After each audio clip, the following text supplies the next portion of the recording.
IPL ಬಗೆಗಿನ interesting ಸುದ್ದಿಗಳನ್ನು ಈ ವಿಡಿಯೋದಲ್ಲಿ ಹೇಳ್ತೇನೆ. ನಾನು ಶಾಂತ. ನೀವು ಸುದ್ದಿಯಾನದ ಸಬ್ಸ್ಕ್ರೈಬರ್ ಆಗೋದಕ್ಕೆ ಮರಿಬೇಡಿ. 19ನೇ ಸೀಸನ್ ಐಪಿಎಲ್ ಟೂರ್ನಿಯಲ್ಲಿ ಹ್ಯಾಟ್ರಿಕ್ ಸೋಲಿನೊಂದಿಗೆ ಸಿಎಸ್ಕೆ ಅಭಿಯಾನ ಆರಂಭಿಸಿತ್ತು.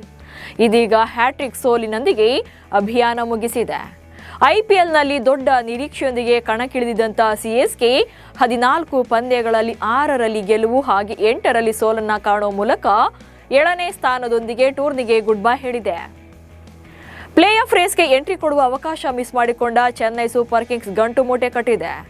ಧೋನಿ ಇಲ್ಲದಿರುವುದು ತಂಡದ ಮೇಲೆ ಗಂಭೀರ ಪರಿಣಾಮ ಬೀರಿದೆ ಎಂದು ಋತುರಾಜ್ ಗಾಯಕ್ವಾಡ್ ಒಪ್ಪಿಕೊಂಡಿದ್ದಾರೆ.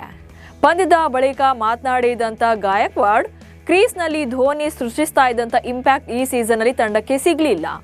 ಕೊನೆಯ ಓವರ್ಗಳಲ್ಲಿ ಎದುರಾಳಿಗಳಿಗೆ ಭಯ ಹುಟ್ಟಿಸಿ ಒಬ್ಬರೇ ಪಂದ್ಯದ ಗತಿಯನ್ನು ಬದಲಾಯಿಸ್ತಾ ಇದ್ರು. ಈ ಸೀಸನ್ನಲ್ಲಿ ನಾವು ಅವರನ್ನು ಬಹಳ ಮಿಸ್ ಮಾಡಿಕೊಂಡಿದ್ದೇವೆ. ಮುಂದಿನ ಸೀಸನ್ನಲ್ಲಿ ಏನಾಗುತ್ತೆ ಅಂತ ಊಹಿಸೋಕೆ ಸಾಧ್ಯವಿಲ್ಲ ಎಂದಿದ್ದಾರೆ.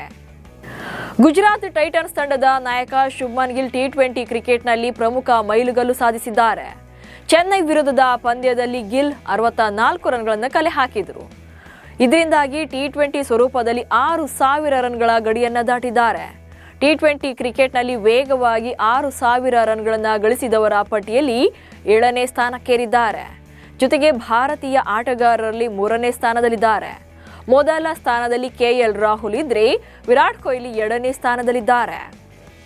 ಚೆನ್ನೈ ಸೂಪರ್ ಕಿಂಗ್ಸ್ ವಿರುದ್ಧದ ಪಂದ್ಯದಲ್ಲಿ ಸಾಯಿ ಸುದರ್ಶನ್ 84 ರನ್ಗಳ ಇನ್ನಿಂಗ್ಸ್ ಆಡುವ ಮೂಲಕ ಆರೆಂಜ್ ಕ್ಯಾಪ್ ರೇಸ್ನಲ್ಲಿ ನಂಬರ್ 1 ಸ್ಥಾನಕ್ಕೇರಿದ್ದಾರೆ. ಇದು ಸುದರ್ಶನ್ ಅವರ ಸತತ 5ನೇ ಅರ್ಧ ಶತಕವಾಗಿತ್ತು.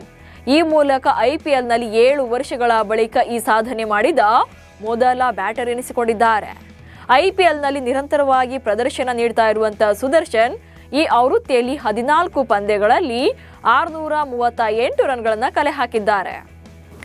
ಚೆನ್ನೈ ಸೂಪರ್ ಕಿಂಗ್ಸ್ ಐಪಿಎಲ್ ಇತಿಹಾಸದಲ್ಲಿ 18 ವರ್ಷಗಳಷ್ಟು ಹಳೆಯ ಸಂಪ್ರದಾಯವನ್ನು ಮುರಿದಿದೆ.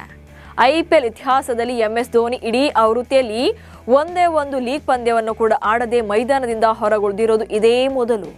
ಇದಕ್ಕೂ ಮುನ್ನ ಅವರು ಪ್ರತಿ ಆವೃತ್ತಿಯಲ್ಲಿ ಕನಿಷ್ಠ 10 ಪಂದ್ಯಗಳನ್ನಾದರೂ ಕೂಡ ಆಡಿದ್ರು. ಈ ಬಾರಿ ಮಾತ್ರ ಒಂದೇ ಒಂದು ಪಂದ್ಯವನ್ನು ಕೂಡ ಆಡದೆ ಲೀಗ್ ಹಂತವನ್ನ ಮುಗಿಸಿದ್ದು ಇದೇ ಮೊದಲು. ಈ ಮೂಲಕ 19 ವರ್ಷಗಳಿಂದ ನಡೆದು ಬಂದ ಸಂಪ್ರದಾಯ ಕೊನೆಗೂ ಅಂತ್ಯವಾಗಿದೆ. ಲೀಗ್ ಹಂತದಲ್ಲಿ ಕೊನೆಯ ಪಂದ್ಯಕ್ಕೆ ಆರ್ಸಿಬಿ ರೆಡಿಯಾಗಿದೆ. ಹೈದರಾಬಾದ್ ಅನ್ನ ಮಣಿಸೋಕೆ ಚಾಲೆಂಜರ್ಸ್ ಪಡೆ ಕಾಯ್ತಾ ಇದೆ. ಟೇಬಲ್ ಟಾಪರ್ ಆಗಿರುವಂತ ಆರ್ಸಿಬಿ ಈ ಪಂದ್ಯ ಗೆದ್ರೆ 20 ಅಂಕಗಳ ಮೂಲಕ ರಾಯಲ್ ಆಗಿಯೇ ಕ್ವಾಲಿಫೈರ್ 1ಗೆ ಕಾಲಿಡ್ತಾರೆ. ಎರಡೂ ತಂಡಗಳು ಈಗಾಗಲೇ ಪ್ಲೇ ಆಫ್ಗೆ ಲಗ್ಗೆ ಇಟ್ಟಿವೆ. ಎಸ್ಆರ್ಎಚ್ ಮತ್ತು ಆರ್ಸಿಬಿ ನಡುವಿನ ಮಹತ್ವದ ಪಂದ್ಯಕ್ಕೆ ಭಾರೀ ಮಳೆಯಾಗುವಂತ ಮುನ್ಸೂಚನೆ ಇದೆ. ಪಂದ್ಯದ ವೇಳೆ 45% ಮಳೆಯ ಭೀತಿ ಇದೆ. ಹೈದರಾಬಾದ್ ಸೇರಿದಂತೆ ಕೆಲ ಜಿಲ್ಲೆಗಳಲ್ಲಿ ಗುರುವಾರ ರಾತ್ರಿ ಮಳೆಯಾಗಿದೆ. ಮಳೆ ಬಂದು ಪಂದ್ಯ ರದ್ದಾದ್ರೂ ಕೂಡ ಆರ್ಸಿಬಿಗೆ ಯಾವುದೇ ನಷ್ಟ ಇರಲ್ಲ. ಯಾಕಂದ್ರೆ 18 ಅಂಕಗಳೊಂದಿಗೆ ಅಗ್ರಸ್ಥಾನದಲ್ಲಿರುವ ಆರ್ಸಿಬಿಗೆ ಪಂದ್ಯ ರದ್ದಾದ್ರೆ 1 ಅಂಕ ಸಿಗಲಿದೆ. ಈ ಮೂಲಕ 19 ಅಂಕಗಳೊಂದಿಗೆ ಮತ್ತೆ ಅಗ್ರಸ್ಥಾನದಲ್ಲೇ ಉಳಿಯಲಿದೆ. ಬೆಂಗಳೂರು ಅಭಿಮಾನಿಗಳಿಗೆ ಗುಡ್ ನ್ಯೂಸ್ ಸಿಕ್ಕಿದೆ. ರಜತ್ ಪಾಟೀದಾರ್ ತಂಡವನ್ನ ಜಾಯಿನ್ ಆಗಿದ್ದಾರೆ. ಗಾಯದ ಕಾರಣದಿಂದ ಪಂಜಾಬ್ ಕಿಂಗ್ಸ್ ವಿರುದ್ಧದ ಕಳೆದ ಮ್ಯಾಚಲ್ಲಿ ಹೊರಗಿಳಿದಿದ್ದಂತ ಪಾಟೀದಾರ್ ಈಗ ಕಂಪ್ಲೀಟ್ ಆಗಿ ಫಿಟ್ ಅಂಡ್ ಫೈನ್ ಆಗಿದ್ದಾರೆ.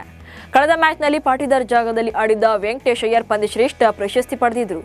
ಈಗ ಪಾಟೀದಾರ್ ಬಂದಿರೋದ್ರಿಂದ ಫಾರ್ಮ್ನಲ್ಲಿರುವಂಥ ಅಯ್ಯರ್ ಅವರನ್ನ ಕೊಹ್ಲಿ ಜೊತೆ ಇನ್ನಿಂಗ್ಸ್ ಅನ್ನ ಆರಂಭ ಮಾಡೋಕೆ ಬಡ್ತಿ ನೀಡ್ತಾರಾ ಇಲ್ವೇ 7ನೇ ಸ್ಥಾನದಲ್ಲಿ ಆಡಿಸ್ತಾರಾ ಅನ್ನೋದೇ ಈಗಿರುವಂಥ ಕುತೂಹಲ. ಮುಂಬೈ ಇಂಡಿಯನ್ಸ್ ತಂಡದ ನಾಯಕ ಹಾರ್ದಿಕ್ ಪಾಂಡ್ಯಗೆ ಕ್ರೀಡಾ ಸ್ಫೂರ್ತಿ ಮರೆತಿದ್ದಕ್ಕಾಗಿ ಬಿಸಿಸಿಐ ದಂಡದ ಬರೆ ಎಳೆದಿದೆ. ಕೆಕೆಆರ್ ತಂಡದ ಇನ್ನಿಂಗ್ಸ್ನ 10ನೇ ಓವರ್ನಲ್ಲಿ ತಮ್ಮ ರನ್ಅಪ್ಗೆ ಹಿಂತಿರುಗುವಾಗ ಹಾರ್ದಿಕ್ ಪಾಂಡ್ಯ ಹತಾಶೆಯಿಂದಾಗಿ ನಾನ್ ಸ್ಟ್ರೈಕ್ ವಿಕೆಟ್ನ ಬೇಲ್ಸೆಗರಿಸಿದ್ರು. ಇದು ಐಪಿಎಲ್ ನೀತಿ ಸಂಹಿತೆಯ ಉಲ್ಲಂಘನೆಯಾಗಿದೆ. ಹೀಗಾಗಿ ಹಾರ್ದಿಕ್ ಪಾಂಡ್ಯಗೆ ಪಂದ್ಯ ಶುಲ್ಕದ 10% ದಂಡ ಹಾಗೆ 1 ಡಿಮೆರಿಟ್ ಅಂಕವನ್ನು ನೀಡಲಾಗಿದೆ. ಸನ್ ರೈಸರ್ಸ್ ಹೈದರಾಬಾದ್ ತಂಡದ ಒಡತಿ ಕಾವ್ಯ ಮಾರನ್ ಶೀಘ್ರದಲ್ಲೇ ಹಸೆಮಣೆಯೇರಲಿದ್ದಾರೆ. ಸೂಪರ್ ಸ್ಟಾರ್ ರಜನಿಕಾಂತ್ ಅವರ ಸಂಬಂಧಿ star music director Anirudh Ravichander ಜೊತೆ ಮದುವೆಯಾಗಲಿದ್ದಾರೆ ಎನ್ನುವ ಸುದ್ದಿ ಹರಿದಾಡ್ತಿದೆ. ಇಬ್ಬರು ಈ ವರ್ಷದ ಕೊನೆಯಲ್ಲಿ ಮದುವೆಯಾಗಲಿರುವಂತಹ ಸುದ್ದಿ ಇದ್ದು ಶೀಘ್ರದಲ್ಲೇ ಎರಡೂ ಕುಟುಂಬಗಳಿಂದ ಅಧಿಕೃತ ಘೋಷಣೆಯಾಗುವಂತ ಸಾಧ್ಯತೆ ಇದೆ. ಇವಿಷ್ಟು ಇವತ್ತಿನ ಐಪಿಎಲ್ ಬಗೆಗಿನ ಸುದ್ದಿಗಳು. ನಮಸ್ಕಾರ.